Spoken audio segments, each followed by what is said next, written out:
Kalian pasti pernah mengalami kejadian seperti ini. Bagaimanakah cara untuk melepaskannya? Yuk kita simak video tutorial berikut ini. Pertama, kita siapkan air. Kemudian garam dapur. Jika sudah, kita bisa langsung mempraktekkannya.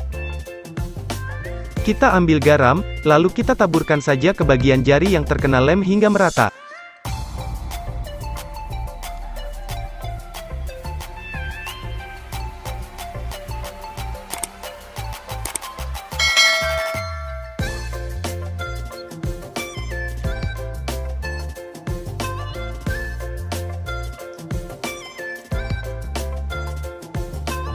Lalu kita teteskan sedikit air pada garam.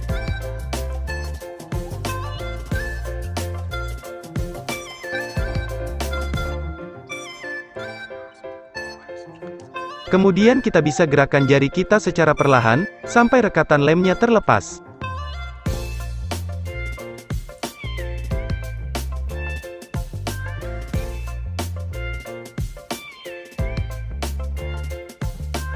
Dan berhasil.